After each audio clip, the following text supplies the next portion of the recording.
kwa ajili ya kutekeleza maamrisho ya Allah subhanahu wa ta'ala, na vile vile kukumbushana yaliyo ni ya wema tukawa na yenye kuwafuata, na yaliyokuwa ni ya maasiya tukawa ni yenye kuepuka.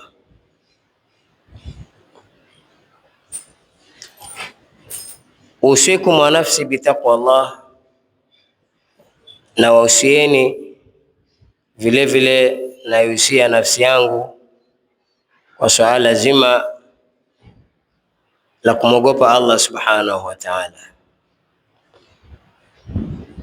Miongoni mwa kumwogopa Allah subhanahu wa ta'ala ni kuyatekeleza yale maamrisho yake Allah subhanahu wa ta'ala aliyokuamrisha, na ukayaepuka yale ya Mwenyezi Mungu subhanahu wa ta'ala aliyokuharamishia. Tukiwa katika miezi mema, katika mwezi wa Shaaban, tukielekea katika mwezi wa Ramadhani anaosema Bwana Mtume Muhammad sallallahu alaihi wasallam, ni shahru ummati, ndio mwezi wa umati wake ambao kwamba ndio kina sisi. Na kama tulivyotangulia kueleza ama kuelezwa, ni kwamba tujiandae na amali mzuri, tuanze kufanya mazoezi wa hili na lile, ili kwa ajili ya Ramadhani ikienda kutufikia, basi tuwe tushazoea. Itakuwa vigumu kwetu tuzubae, tujiachilie, tusifanye mazoezi aina yote, alafu tutarajia kwamba Ramadhani ikija kifika sisi tutakuwa tuko tayari kupambana na harakati na fadhaili zake na ubora wake na kila kitu chake, hata tukae katika njia sawa. Haiwezekani. Ni lazima ya kwamba tuanze mazoezi kutoka sasa, ikija ikitufikia Ramadhani basi tuwe tushazoea. Na tumomba Allah subhanahu wa ta'ala pia atuafikie, atuwezeshe tuingie katika mazoezi kama hayo, kwa sababu mwanadamu siku zote ni mlegevu. Aona kabisa jambo hili mimi nastahiki kulifanya, lakini ataleta vikwazo, ataleta mambo ambayo kwamba hayamsaidii ili asipate kulifanya swala kama lile. Tumwombeni Allah subhanahu wa ta'ala atupe afya, na Allah subhanahu wa ta'ala aturuzuku nasu ile bidii ya kutekeleza yale mema ambayo kwamba yamridhisha Allah subhanahu wa ta'ala, kwa ajili ya kujiandaa ikija kifika Ramadhani basi tuwe tushazoea ibada mbalimbali. Jana nimesimama hapa nikazungumza kwa ile hali tuliokuwa nayo siku ya jana, ambayo kwamba ni kila mmoja atakwenda kufikwa na faradhi aliyomfaradhia Allah subhanahu wa ta'ala. Haiepuki mtu faradhi ya kufa. Kufa ni wajibu, kufa ni lazima. Katika tuliyozungumza jana, tumezungumza tukataja swala zima la swala. Jana hapa tukazungumza tukatadarisha mambo na swala, tukasema ya kwamba hakuna kitu ambacho kwamba Waislamu wamekwenda kukitupa, Waislamu wamekwenda kukiona hakina faida kama swala. Sisi Waislamu tumeenda kuona swala ni kwamba ni kitu tu cha kawaida, ukitaka utafanya na usipotaka utafanya. Hatuioni kuwa swala ina muhimu, hatuchukulii swala zima la swala ya kwamba ni kitu ambacho kwamba Allah subhanahu wa ta'ala kakipa kipaumbele. Faradhi hii ya swala hii hatuioni kuwa ina manufaa kwetu. Ndugu zangu Waislamu, nipige mfano. Allah subhanahu wa ta'ala katika suratul Jumaa ametuambia ya kwamba ya ayyuhalladhina amanu idha nudiya lisalati min yaumil jumaa fas'au ila dhikrillah. Sahihi ni saa 6 na dakika 28. Sahihi ni saa 6 na dakika 28. Allah subhanahu wa ta'ala atufahamisha katika suratul Jumaa akituambia kwamba ya ayyuhalladhina amanu, enyi mlioamini Mwenyezi Mungu. Ni mimi ninayezungumza naye, kwamba hujaja hapa. Akisema ya kwamba idha nudiya liswalati, inapo anadiwa swala kutokamana na siku ya Ijumaa, fas'au ila dhikrillah, fanyeni haraka, kimbilieni kwenda katika utajo wa Allah subhanahu wa ta'ala. Wadharul bay', na muache kila kitu, amali zenu, kazi zenu mnazozifanya, biashara, kuuza, kununua, acheni, kimbilieni katika utajo wa Allah subhanahu wa ta'ala. Mal asaf, tukisema haya twasema kwa njia ya uchungu, tukiwa na masikitiko ya kwamba Waislamu kila anapoambiwa baada ya kurudi nyuma wakatekeleza yale ya Mwenyezi Mungu, wao wanazidi kusonga mbele kuyakimbia ya Allah subhanahu wa ta'ala. Walioko msikitini wakifika 20 ni bahati, walioko hapa ndani Waislamu waliorauka, wale ambao kwamba wana imani. Ama sisi wengine tuangoja paka kad qamati swala, alafu ndio tukimbie, tutawadhe, tujipige na maji, tuje tupate swala. Ndugu zangu Waislamu, wanaambiwa maneno haya ni sisi, ama kuna wengine watakuja waje wayapate maneno kama haya, amri za Allah subhanahu wa ta'ala kama hizi wazitekeleze. Ikiwa ni sisi, ndugu zangu Waislamu, basi kwa nini imekuwa hivi? Ndipo pale nikasema ya kwamba Waislamu hawachukulii swala hili la swala ama ibada hii ya swala ya kwamba ni kitu ambacho kwamba kwao kina umuhimu. Lao sote tungekuwa tunajua kuna umuhimu, tungekuwa tushajazana hapa, hata hakuna nafasi. Lakini kwa vile hakuna umuhimu, kila mmoja amekaa nyumbani kwake, kila mmoja amekaa kwenye biashara yake, kila mmoja ameangalia kipembe, amekaa anangoja kad qamati sala. Ndugu zangu Waislamu, leo maudhui yetu yatakuwa ni maudhui ya swala, tupate kuelezeana hii swala ina umuhimu gani kwetu, hii swala ina fadhila gani kwetu, ili hasa tukisikia na sisi tutakuwa ni wenye kujitahidi kukimbia katika harakati za ibada, haswatan ya swala. Simama na kufundishana, lakini tutakumbushana, hatufundishani.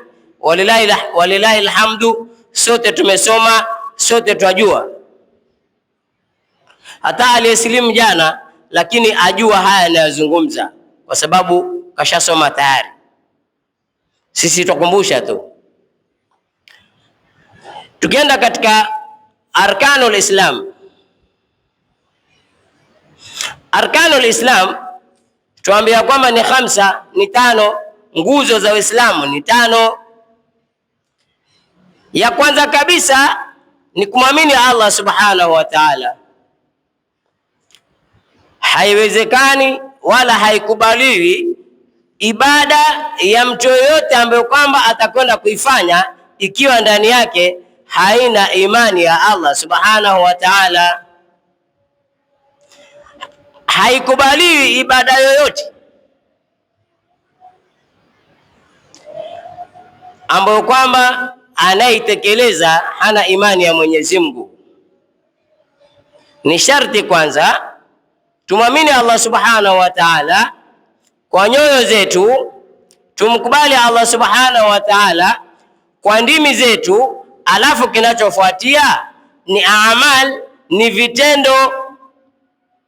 Umwamini Mwenyezi Mungu kwa moyo na vile vile umwamini Allah subhanahu wa ta'ala kwa kutamka, alafu kinachofuatia kitu cha tatu ni umwamini Allah subhanahu wa ta'ala kwa kutekeleza vile vitendo, zile amri zake ambazo kwamba ametuamrisha, ikiwa ya pili yake ni swala.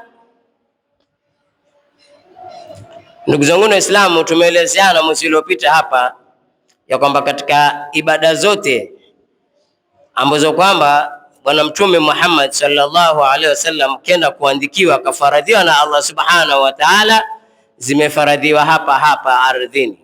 Zote zimekwenda kufaradhiwa wapi? Hapa hapa. Lakini ilipofika wakati wa kufaradhiwa swala yeye na umati wake, Allah subhanahu wa ta'ala akamtoa Bwana Mtume Muhammad kutoka katika ardhi mpaka kenda akampeleka katika Sidratul Muntaha, kenda akamkabidhi swala. Bwana Mtume Muhammad kaipokea yeye pamoja na umati wake ambao kwamba ndio kina sisi, aitekeleze Bwana Mtume Muhammad na umati wake pia wasimame wao ni wenye kutekeleza swala kama zile. Zilikuwa ni 50, lakini kwa huruma ya Mwenyezi Mungu kenda akatupunguzia mpaka zimebakia 5. Lakini unaposwali swala ya moja unaandikiwa umeswali 10, ili kwa hesabu ya Allah ziende 50. Huruma ya Allah subhanahu wa ta'ala. Lau angeziacha na 50, ndugu zangu Waislamu, hata sisi ambao kwamba tuko hapa ndani tusingepatikana, kwa sababu ni mzigo kama jabali. Hizi 5 tu za tutoa jasho, hizi 5 tu za tutoa jasho. Je, zingekaa na 50 ingekuwa ni shida. Hata sisi tulio ambao tumebahatika tuko hapa ndani, hata sisi zingetushinda. Lakini kwa huruma ya Mwenyezi Mungu na maombi ya Bwana Mtume Muhammad sallallahu alaihi wasallam kenda kutupunguzia mpaka zikabakia swala 5.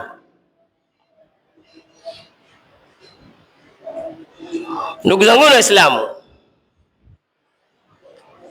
tulipopokuwa vitabu kuangalia katika kiharaka haraka, hatukuangalia kwa umakini, tumeangalia kiharaka haraka.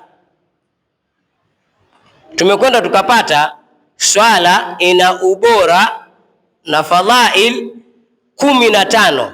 Hii swala ambayo kwamba tuidharau ina ubora ambao kwamba watufaidisha sisi ambao kwamba tutakuwa ni wenye kuswali, fadhail 15. Lau si muda kumalizika tungezieleza zote, lakini kwa bahati mzuri wakati hautoweza kuturuhusu kuzitaja zote 15, tutataja baadhi, kama ni 3 ama ni 4 ama ni 5, alafu zitakazobakia kwa taufiki ya Allah tunakwenda katika mwezi mtukufu wa Ramadhani. Ikiwa Allah atatuweka hai, tutakwenda kuzidondoa kwa umakini moja baada ya nyingine, siku hadi siku, ili watu tupate kuelewa, tupate kufahamu sote ya kwamba tunapoacha swala twakosa na kitu gani, tunapoacha swala tunaingia katika mambo gani. Ni swala zima ambalo kwamba twawajibika kuelezeana, tusije tukaenda mbele ya Allah subhanahu wa ta'ala kukawa kuna mjadala Ndugu zangu Waislamu, kule kwa Allah subhanahu wa ta'ala kiharaka haraka, yani ile ukifunga macho tu, jamaa ushakufunga macho, pumzi zimekatika, unakumbuka kila kitu unakumbuka kule kwa Allah. Yani vile ambavyo kwamba Allah subhanahu wa ta'ala alivyokuseti, hatujafika, lakini ile roho imetoka tu, unayakumbuka yote kutoka siku ile uloanza mpaka siku ile ulokatika. Sasa isije kenda kesi kwa Allah subhanahu wa ta'ala ya kwamba tulikuweko na watu hatukuambia. Tunajivua kutokamana na lawama ya kwenda kulaumiwa na hawa ambao kwamba tunaishi nao mbele ya Allah subhanahu wa ta'ala, kwa sababu mwanadamu atakapokwenda kuiona adhabu ya Mwenyezi Mungu ndio ile pale atatafuta nafasi na vipengele ili wenzake waitiwe kwenye moto, yeye asefu. Sasa kabla hatujafika huko, tunaelezeana mapema hapa.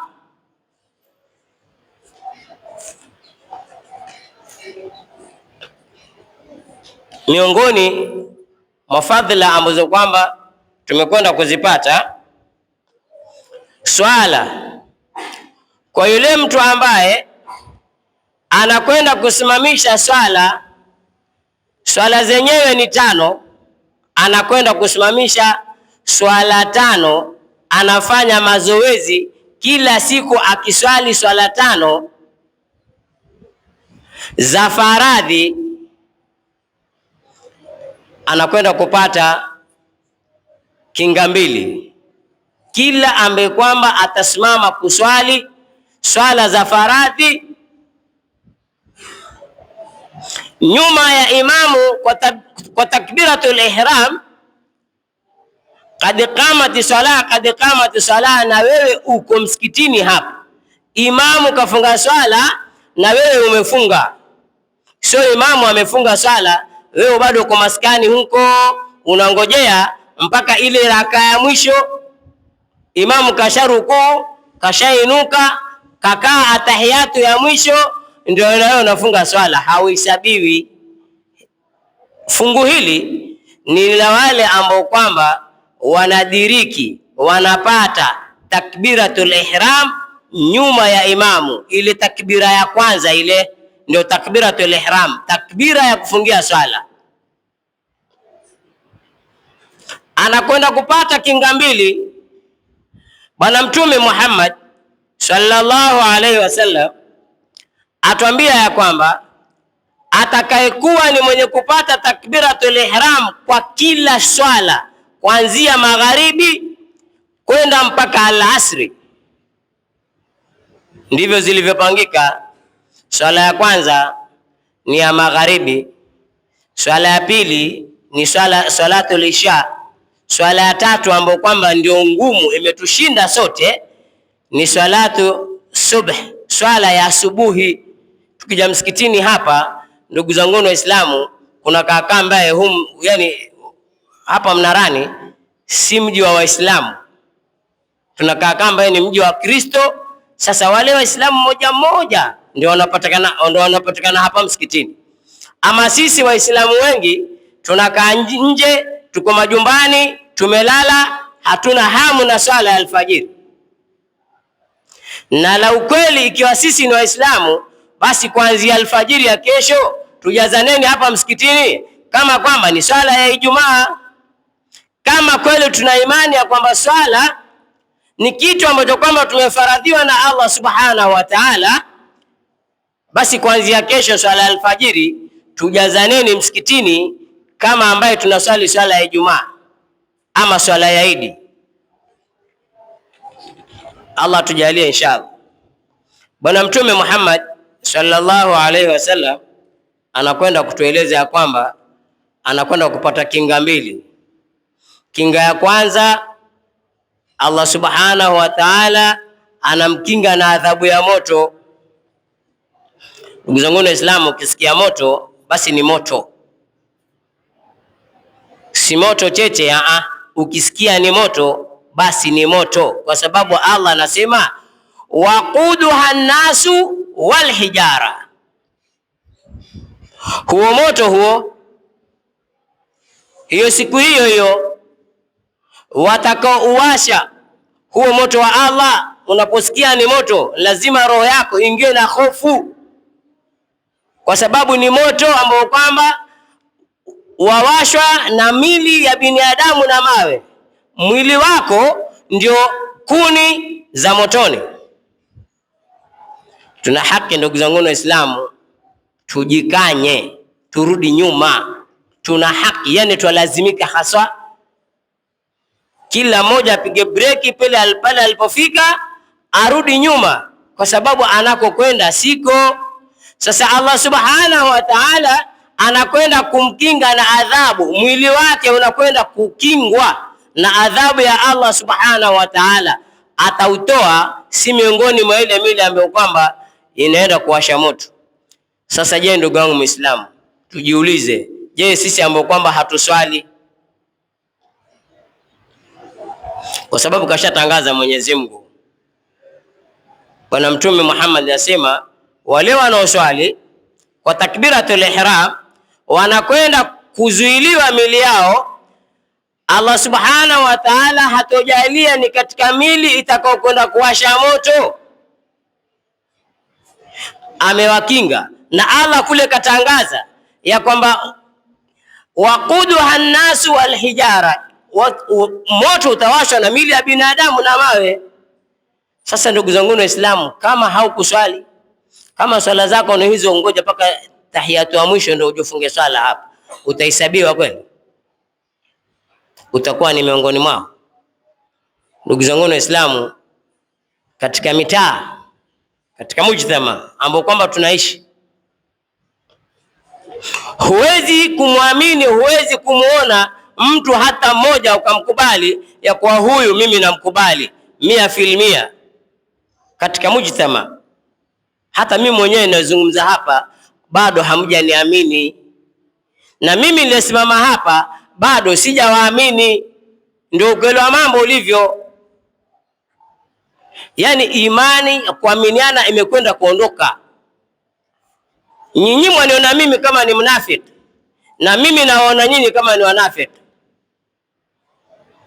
Kwenda kuaminiana imekwenda kuondoka, hakuna kuaminiana. Sasa Bwana Mtume Muhammad sallallahu alaihi wasallam anatuambia ya kwamba yule ambaye kwamba anakuja kupata swala kwa takbiratul ihram, Allah subhanahu wa ta'ala anamkinga, hatoingia katika munafikina.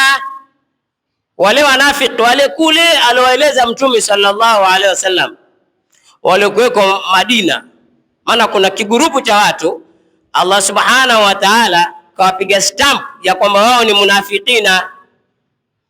Sasa wewe ambaye kwamba hauswali, unachanganywa na wale kule. Wewe ambaye kwamba swala zako ni za kubahatisha, unachanganywa na wale. Ndugu zangu Waislamu, ndio nikasema ya kwamba hapa sisi tulikookoa hapa hatuna kuaminiana.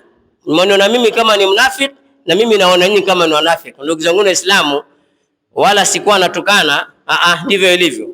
Unapokaa mtaani nasikia fulani wallahi mnafiki, fulani mnafiki. Unafiki ule anageuza mambo ndivyo sivyo. Akiondoka, ukienda sehemu nyingine utasikia yule ulotaja hapa, yule alikuwa anazungumza mwenzake ni mnafiki. Utasikia watu wengine wanaosema fulani ni mnafiki. Ndivyo tunavyokwenda merry go round ya mnafikina. Nyinyi wanita mimi mnafiki na nyinyi na mimi naita nyinyi wanafiki. Tunazungumzana majumbani na mitaani na kwenye mabaraza ya kuwa fulani ni mnafiki, fulani ni mnafiki, fulani mnafiki. Ni kwa sababu ya kwamba hatutekelezi swala vile inavyotakikana. Waislamu watakiwa waje msikitini wapate salatu takbiratul ihram, wapate swala kwa takbira, imamu akifunga swala na wao wafunge swala, ili Allah subhanahu wa ta'ala atuepushe na matatizo haya. Tuulizaneni ama jiulize, kutoka mwezi uanze, leo tuko tarehe 6, huu mwezi wa pili huu, leo tuko tarehe 6, ni lini umepata takbiratul ihram? Ama zile swala zote ulizoswali kutoka alfajiri iliyopita kuendelea huko nyuma, umeziwahi kwa takbiratul ihram? Mushkili huko ama hakuna? Hatusikii adhani, wengine paka tumeka alam, wengine wameweka alam za saa, wengine wameweka alam za simu zao. Na misikiti walilahi alhamdu, kila msikiti una spika 4, kila msikiti una spika 4, waliokulia, waliokushoto, walioko mbele, walioko nyuma, wote wasikie. Na kila msikiti amplifier yake imewekwa paka mwisho, ili waislamu waliolala waamke wajawahi salatul fajri, na ni swala zote ndivyo ilivyo. Ndugu zangu Waislamu, tuadhiniwa sisi tuje msikitini, lakini wewe unavuta shiti. Je, ukifa kabisa umevuta shiti? Je, ukienda kabisa utakuwa unamjibu nini Allah subhanahu wa ta'ala? Kwa hivyo wale ambao kwamba Allah subhanahu wa ta'ala amewajalia kuja kupata takbiratul ihram ya imamu akifunga na wao wafunge, Allah anakwenda kuokoa na vitu viwili. Kitu cha kwanza, anawalinda na adhabu ya moto, na kitu cha pili, anakwenda kuwaepusha hawatakuwa ni munafiqin. Allah subhanahu wa ta'ala anatuambia kwamba innal munafiqina fi darkil asfal minan nar. Allah anatuambia wale wanafiki watakuwa chini kabisa kwenye makaa kule. Ndugu zangu Waislamu, je, ukiwa ni mmoja wao, ukiwa wewe ni mmoja wao inakuwaje? Tupige mfano sote ni wanafiki, Allah anakwenda kutaka kule chini kabisa. Ni mambo tumejitakia wenyewe ama tumehukumiwa dhulma? Allah subhanahu wa ta'ala ametuhukumu ikiwa ndio haki yetu kupata, ama Allah ametudhulumu? Haraka haraka, naona time za kimbia kweli. Swala ndio ubora katika amali zote tulizofaradhiwa na Allah subhanahu wa ta'ala kutekeleza. Hii swala ambayo kwamba tuidharau, utaiona haina maana, lakini ndio amali bora. Allah subhanahu wa ta'ala kainyanyua daraja, kaipa daraja ya juu. Baada ya kumwamini Mwenyezi Mungu, narudi hapa kwenye swala. Lakini ndugu zangu Waislamu, tunaambiwa ndio sisi hata hatujielewi.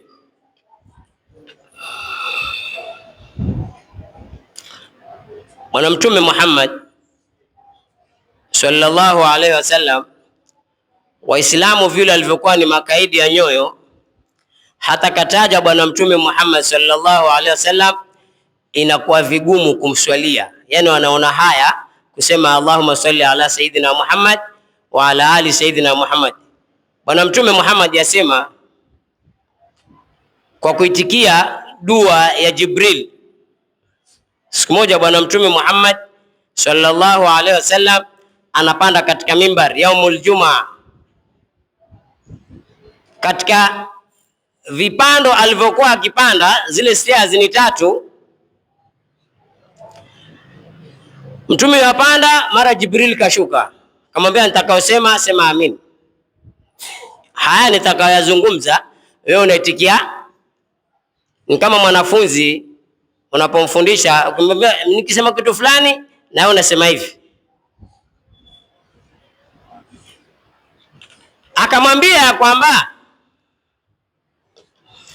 yuko mbali na rehma ya Mwenyezi Mungu mtu yoyote ambaye kwamba kenda kapatwa na Ramadhani asisemehewe madhambi yake. Sema amin. Mtume kaitikia amin, imetiwa tiki. Alipopanda stia ya pili, kamwambia kwamba yuko mbali mtu ambaye kwamba kenda kawakuta wazazi wake wawili wako hai, isiwe ni sababu yake yeye kusemehea madhambi yake. Sema amin. Mtume akasema amin, ikatiwa tiki. Kwa hivyo aliyepatwa na Ramadhani na bado ambakia na madhambi yuko mbali na mtajaza. Aliyewapata wazazi wake wawili wako hai, isiwe ni sababu ya mtoto huyu kuingia katika pepo, yuko mbali na tiki. Ya 3, Jibril kamwambia Mtume Muhammad sallallahu alaihi wasallam ya kwamba yuko mbali na rehema za Mwenyezi Mungu mtu yoyote, Muislamu yoyote ambaye kwamba utatajwa jina lako Muhammad bin Abdullah asikuswalie. Akasema amin, ikatiwa tiki. Kwa hivyo zote makbul, zote zimekubaliwa. Kwa hivyo ndugu zangu Waislamu, tusione unyonge akitajwa mtume tukapiga kelele Allahumma salli wa sallim wa barik alayhi, kumswalia mtume. Hata kumswalia mtume ndugu zangu Waislamu kuna unyonge pia, wala swala ya mtume haina ria bwana, sawa? Kwa hivyo anapotaja mtume tumswalie, usinyamaze, usije ukaingia katika ile grupu kule. Mtume Muhammad sallallahu alaihi wasallam atuambia i'malu, fanyeni amali. Anatuamrisha kina swala, kina zaka, kina nini, zote tufanye. Inna khaira amalikum, hakika bora wa amali zenu mnazozifanya aswala, ni swala. Hizi amali zote ambazo kama tunazifanya bora yake iliyoko juu zaidi ni swala. Katika hadithi nyingine bwana Mtume Muhammad sallallahu alaihi wasallam kaulizwa ni ipi amali iliyoko bora katika hizi zote, akasema as-salatu liwaktiha, ni swala inayoswaliwa kwa wakati wake. Allah subhanahu wa ta'ala anatuambia inna salata kanat ala almu'minina kitaba mawquta. Hii swala tunayoipuuza ambayo haina maana, Allah anatuambia ni swala, ni faradhi iliyowekwa kwa wakati wake. Sio alfajiri wajalipa hapa saizi, alfajiri imeenda. Kwani wakati alfajiri wenzako walipokuwa wanakuja msikitini wewe haukusikia? Kwani hakuna karibu, hakuna msikiti karibu? Ni mnara gani, ni sehemu gani ya mnarani ambao kwamba hakuna msikiti karibu? Labda tutasema na wale walioko kule chini karibu dozini hakuna msikiti kule, lakini hata wao adhani zote zawafikia. Hata wao walioko kule chini kule karibu dozini hakuna msikiti area zile, lakini wote adhani kutoka Mafumbini mpaka Fatihi, adhani zote zikiadhiniwa, hata kama umelala usingizi wa mashetani na majini, bila shaka utaamka. Adhani za Kilifi zatufikia mnarani. Je, adhani za mnarani hazitufikii majumbani? Mtume sallallahu alaihi wasallam akasema i'malu, fanyeni amali, inna khaira amalikum, hakika bora wa amali zenu mnazozifanya as-swala, ni swala. Tunapata daraja kwamba Allah subhanahu wa ta'ala hii swala kenda kaipa daraja kubwa sana. Nimesema nyuma nilipoanza maneno yangu ni kwamba hizi fadhaili ni 15. Nimeziangalia kwa haraka haraka kwa kitabu, kwa sababu mimi sikuwa khatibu leo, lakini nimeshikilia mtu yule mwenzangu amepata na dharura, nikaangalia kwa dakika 35 zilizopita, nikaenda nikakuta swala ina fadhila 15. Tutajaribu kueleza lakini wakati umeisha, lakini insha Allah ikiwa Allah subhanahu wa ta'ala atatupa uhai, Ramadhani yaja, na bila shaka ndio sisi ambao kwamba huwa tunaendeleza na madaris, tutakwenda kueleza moja baada ya nyingine ili kwa ajili ya kufaidika sote. Wassalamu alaikum wal afu minkum.